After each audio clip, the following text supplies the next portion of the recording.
आप सभी का मैं नमस्कार, आप सभी का स्वागत है मिथिला फिजिक्स एकेडमी में। आज हम बताने वाले हैं पोजीशन क्या होता है, पोजीशन कैसे निकाला जाता है जब ऑब्जेक्ट।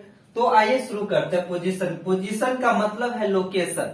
पोजीशन का मतलब होता है लोकेशन, यानी कि मान लीजिए कोई एक्सिस दिया है, एक्स एक्सिस और वाई एक्सिस। ये आप सभी जानते हैं कि ये एक्स एक्सिस होता है और ये वाई एक्सिस होता है।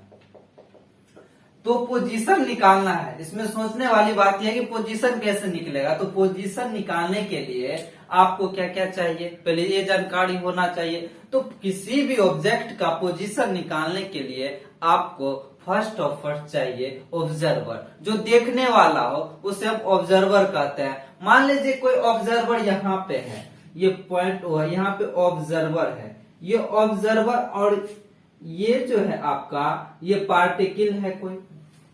तो ये ऑब्जर्वर ऑब्जर्व कर रहा है कि ये एक्स एक्सिस और वाई एक्सिस, एक्स एक्सिस के अलोंग और वाई एक्सिस के अलोंग कितना जाया जाए, ताकि हम इस ऑब्जेक्ट तक, ये जो पार्टिकल है, ये पार्टिकल तक हम पहुंच सके। तो ये ऑब्जर्वर का मतलब होता है देखने वाला।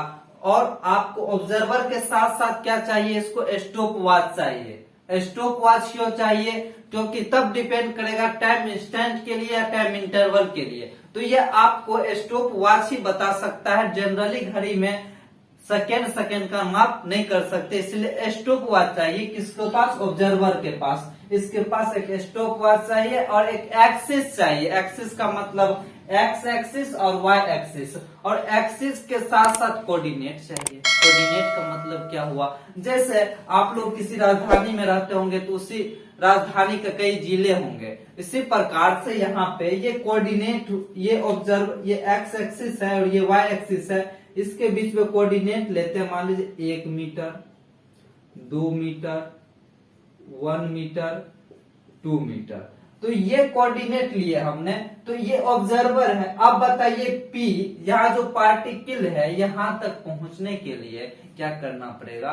तो पहले 2 मीटर आपको इधर आना पड़ेगा एक्स एक्सिस को, फिर वहां से, फिर यहां से 1 मीटर की ओर आपको वाई एक्सिस पे जाना पड़ेगा, तब जाके आपका डिफाइन हो जाएगा ये 2, 1।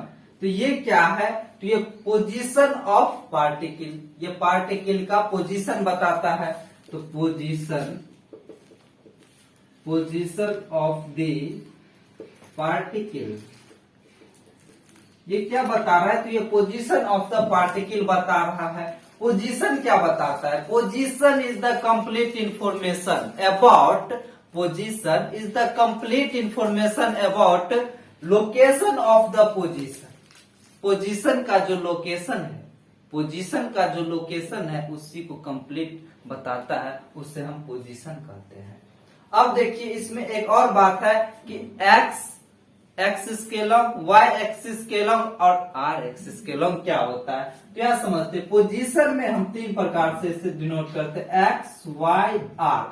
तो एक्स किसके लिए? तो एक्स एक्सिस के लॉन्ग रहेगा, उसे हम एक्स से डिनोट करेंगे, और जो वाई एक्सिस के लॉन्ग है उसे हम वाई से डिनोट करेंगे। और जो एक्स और वाई दोनों के लॉन्ग है इसे हम आर से, तो ये आर से इसे हम डिनोट करेंगे। तो इतना बात तो समझ में आ गया।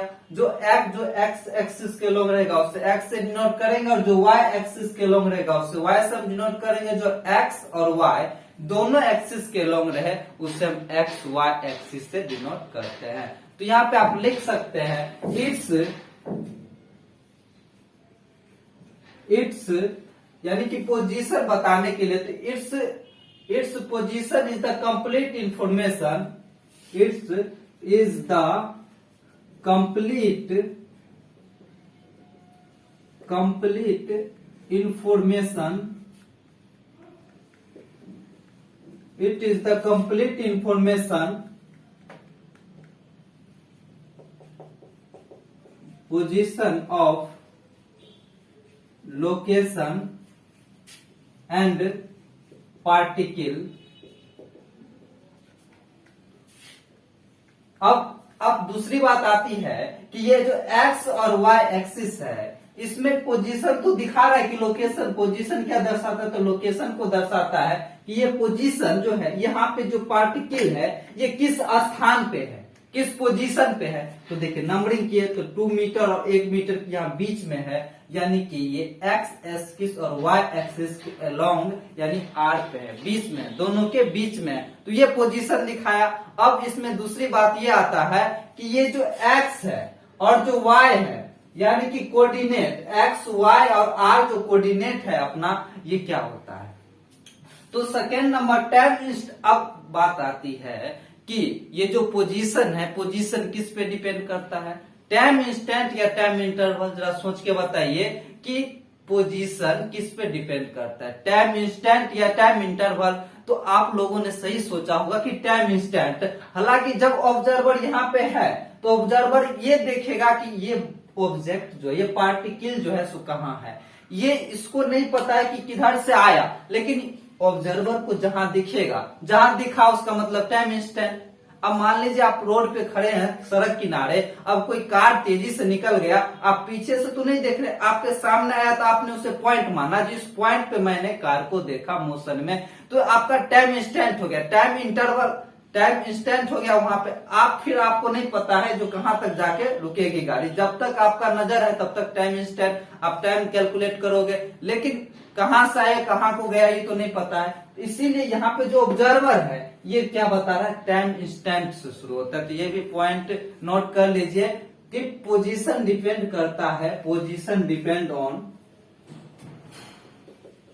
Position depends on time, time interval, time instant, position time instant.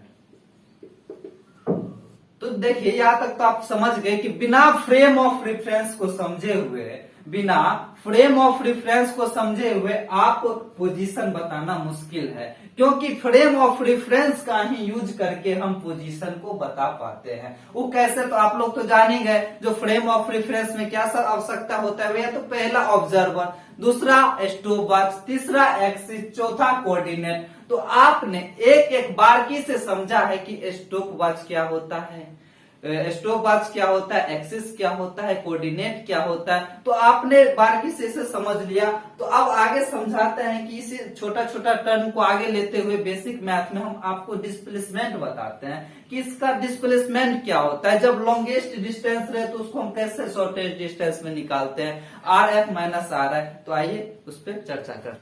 तो देखिए डिस्प्लेसमेंट क्या होता है समझते हैं। आप लोग 9th में हालांकि पढ़ा होगा डिस्प्लेसमेंट, तो आपको बताया गया कि द शॉर्टेस्ट डिस्टेंस फॉर्म, उसे डिस्टेंस डिस्प्लेसमेंट कहते हैं। यानी कि दो, मान लीजिए ये ऑब्जेक्ट यहां से ये रास्ता चला है, ऐसे चला, कभी इधर चला, कभी इधर चला, मान लीजिए यहां तक रास्ता चला है, तो ये रास्ता का क्या हो गया, डिस्टेंस हो गया, ये रास्ता का डिस्टेंस हो गया।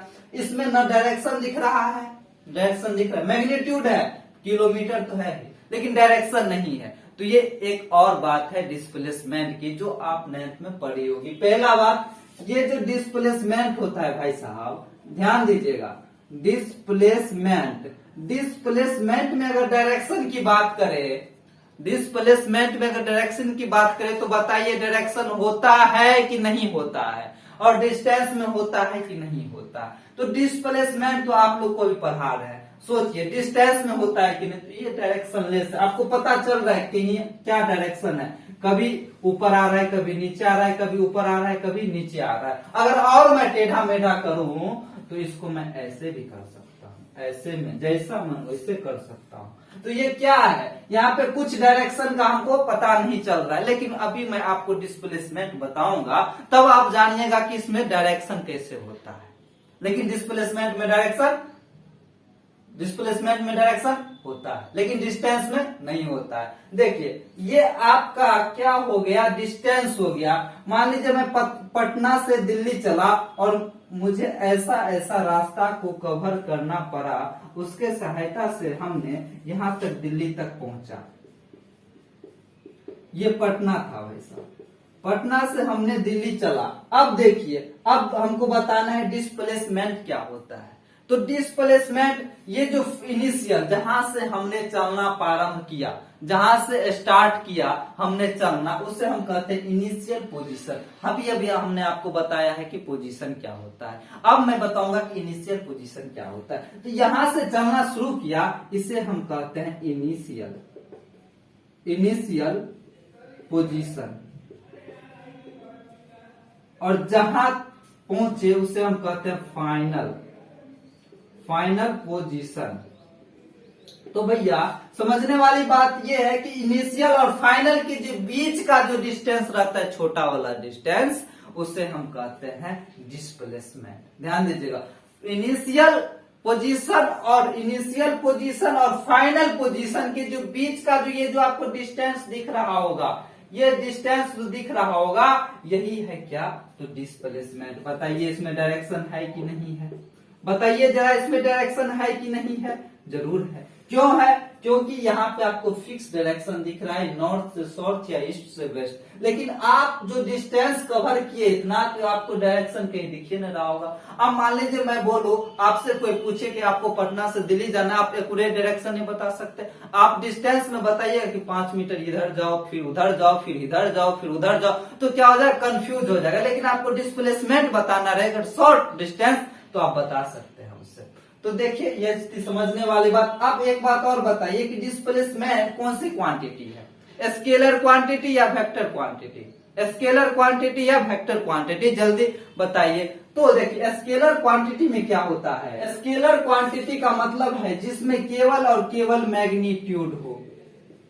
ध्यान दीजिएगा बंधुओं, जिसमें केवल और केवल मैग्नीट्यूड। और वेक्टर क्वांटिटी का मतलब है जिसमें मैग्नीट्यूड प्लस डायरेक्शन दोनों हो, उसे हम वेक्टर क्वांटिटी कहते हैं। तो मैग्नीट्यूड का मतलब होता है परिमाण, जिसमें मात्रा दिखा रहा हो। जैसे मेरा वेट 50 केजी है, तो ये 50 केजी जो हुआ ये मैग्नीट्यूड हुआ। और डायरेक्शन क्या हुआ? जैसे मान लीजिए ये हाथ मेरा निकला हुआ, तो 50 केजी अगर मैं कर दूं डायरेक्शन, अगर हाथ की डायरेक्शन, तो ये हो गया डायरेक्शन। अगर नहीं दिशा, तो वेट में क्या है? केवल परिमाण है। तो मैग्नीट्यूड प्लस डायरेक्शन। अब देखिए डिस्टेंस क्या है, तो इसी प्रकार से लिखेंगे, डिस्टेंस में केवल और केवल मैग्नीट्यूड होता है, तो हम उसे स्केलर क्वांटिटी कहेंगे। और वैल्यू ये क्या बोलते हैं इसे, डिस्प्लेसमेंट में मैग्नीट्यूड भी होता है और डायरेक्शन भी होता है, इसीलिए वो वेक्टर क्वांटिटी हो जाता है। ये थोड़ा सा समझने वाली बात है। अगर ये समझ गए, जो मैग्नीट्यूड और डायरेक्शन मिलकर वेक्टर क्वांटिटी होती है, तो ऐसे ऐसे फिजिक्स में आपको हजारों